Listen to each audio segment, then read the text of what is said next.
Jeremy Corbyn has appeared on LBC's Cross Question, where Tory MP Nick Gibb made a spectacular claim.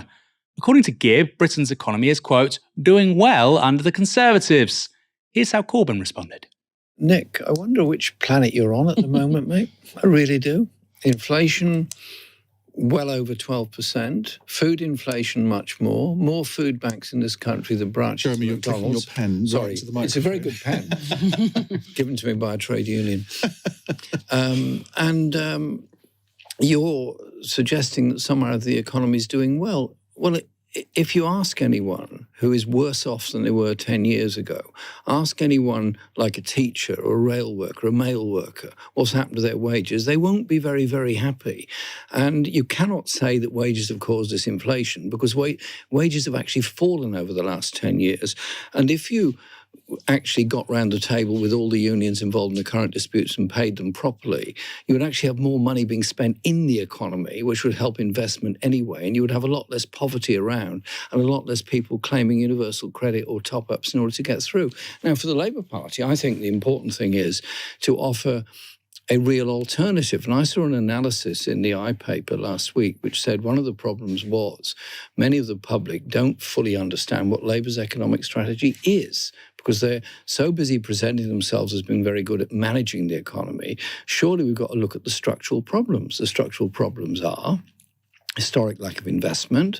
Structural problems are historic lack of training, historic problems of underpayment of teachers and medical workers, many of whom, if they can, emigrate or they go and do something else, even though they've been trained at public expense. You put forward that case in 2019. I put forward that case in 2019. Yep. Of course we lost the election. I fully understand that. But there are many reasons, one of which was issues around Brexit, I'm sure you'd understand.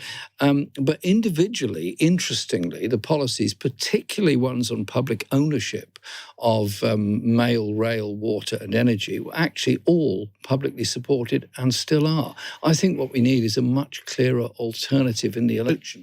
Jeremy Corbyn on top form there. Good to see him again. That chap should think about running a political party. It might get some votes. Interesting that he's pushed back by Ian Dale saying, well, you put that forward in the 2019 general election and now you lost. True.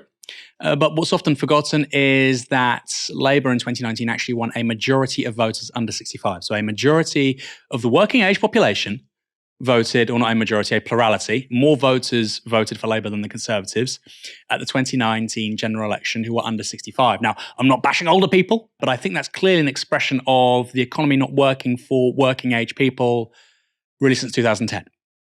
We've had the triple lock on pensions. Generally speaking, pensioners have paid off their mortgages, so they've been insulated from some of the issues around, for instance, rent, around childcare, around public services, and of course, declining real wages.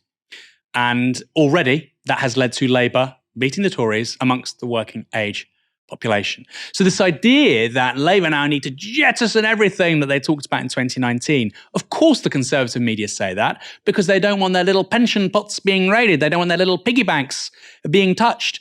And they certainly don't want their mega mansions in London being potentially subject to a mansion tax. What did you think about that, Barnaby? I thought really it showed Jeremy Corbyn at his best, very sensible, very clear, and you can see why the establishment went after him. Absolutely. And I think it showed the kind of crisis of representation that we have in politics now, where huge numbers of people protested on Britain's streets. Strikingly, the biggest protest recorded in British history a couple of years ago for Black Lives Matter, after huge numbers of people protested as part of Extinction Rebellion. Now huge numbers of people are on strike demanding higher wages. People want a society, very many millions of people want a society in which people can live in dignity, the climate is protected, and our living standards are protected. And there's very little political voice for that. Nick Gibb, the Tory minister, is right to say that the economy is doing well. It's doing well for some people. It's doing well if you're sat around Rishi Sunak's kitchen table, where Rishi Sunak's wife invests in a childcare company, that childcare company is then listed on a government website as supporting a policy which will ensure that £600 extra flows to companies like Kuru Kids, which Rishi Sunak's wife is invested in, from the state in a special subsidy. And Rishi Sunak then doesn't tell anyone publicly that he has that investment. So if you're Rishi Sunak designing policy that funnels money to companies that your family's invested in, the economy is doing pretty well. If you're a Tory minister, for most of them, the economy seems to be doing pretty well. The problem is that for most people, that's just not the reality. And the problem is that the Labour Party, writing ads that accuse Britain's first Asian Prime Minister of complicity in child abuse, they'd rather do that kind of gutter politics than actually address the basic structural challenges of British capitalism, which is a situation of stalling and low productivity for decades, a stalling and low social wage cut by austerity, stalling and low wages being attacked now amid inflation, while profits soar for a few. Those are the basic crises of British capitalism. It requires big thinking to solve them while also addressing the climate emergency, and the Labour Party is just not really very interested in that. Yeah, it is remarkable, isn't it? You talked about the crisis of representation.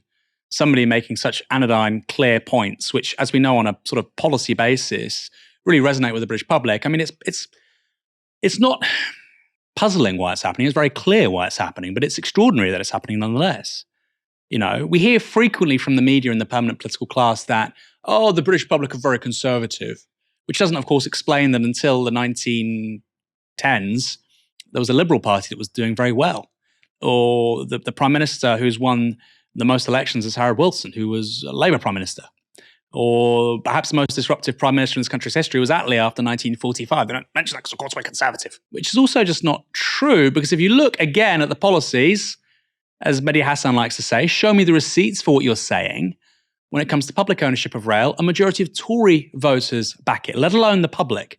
Same with regards to water. I believe it's the same with Royal Mail. I think I saw a poll recently showed around 60% of Tory voters would like to see the Royal Mail in public ownership. So this is just not true. It's a fallacy to say that the British public is conservative. Actually, on a whole host of economic issues, the electorate is well to the left of both Labour and the Conservatives. And there's a reason why the media police the conversation around that and stop politicians reflecting the wider public view.